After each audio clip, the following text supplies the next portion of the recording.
Antigo presidente do Banco Europeu para a Reconstrução e o Desenvolvimento, autor de 40 obras, ensaios, romances e monografias, Jacques Attali faz de tudo e diz tudo. Era o braço direito de François Mitterrand e a eminência parda das negociações da França nas reuniões do G7. Hoje dirige uma empresa financeira e um gabinete de conselho estratégico em novas tecnologias.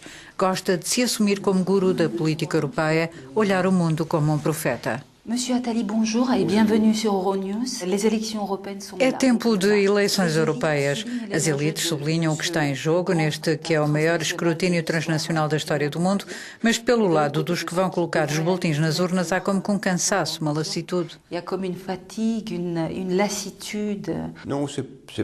Não, não é exatamente isso. Acho que os europeus são muito inteligentes e sabem que, quando votam para escolher um presidente da Câmara ou um vereador, isso tem um impacto. Escolhem alguém que tem um poder, a quem podem ir ver depois no escritório.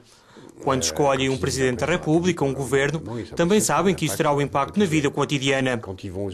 Quanto às eleições europeias, como não há governo europeu, nem um poder europeu, têm uma impressão muito fluida.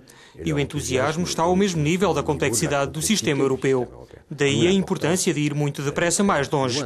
Os cidadãos vão votar quando puderem, na verdade, escolher um presidente da Europa.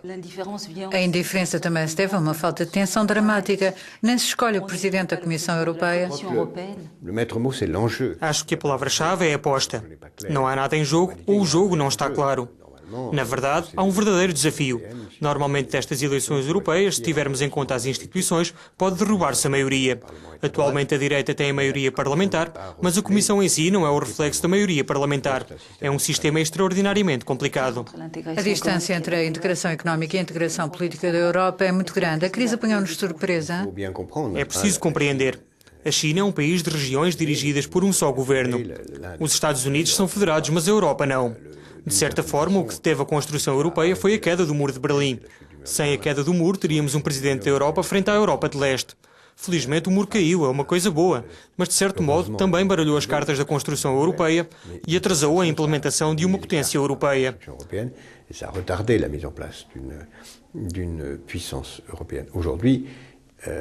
Agora, face à crise, necessitamos de um poder político tão forte como nos Estados Unidos e na China. Isto é, um poder político capaz de decidir um relançamento orçamental, capaz de grandes projetos em investigação e em setores de ponta, de nacionalizações europeias. Note-se que em nenhuma língua da Europa se pode falar de nacionalização feita pela Europa. Não é possível falar de europeização. E hoje é evidente que é preciso. Não digo que seja preciso nacionalizar empresas, mas algumas empresas deviam converter-se em propriedade da União Europeia. E mesmo isto não é concebível. Se examinamos mais de perto o contexto no qual têm lugar as eleições, dá a impressão de que nunca vivemos um momento tão forte de tensão dramática. O sonho americano desfez-se.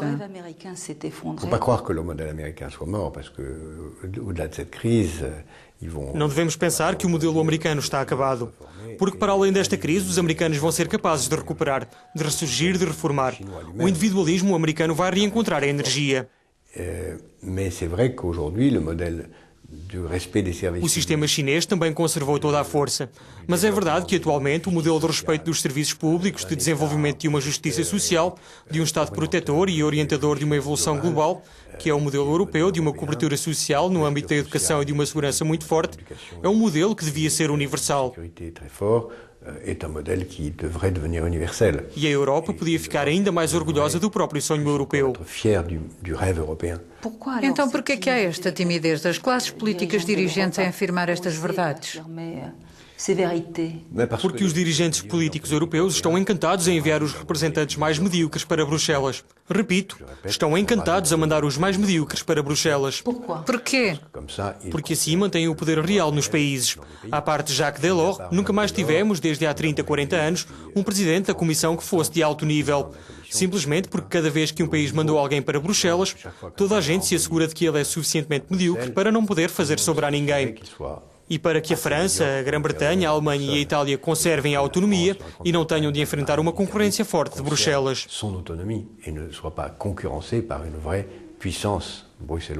Se entre os 500 milhões de europeus dominassem os que querem uma Europa federal, em que medida, num cenário destes, o boletim de voto nas urnas podia mudar o modo como a Europa é conduzida?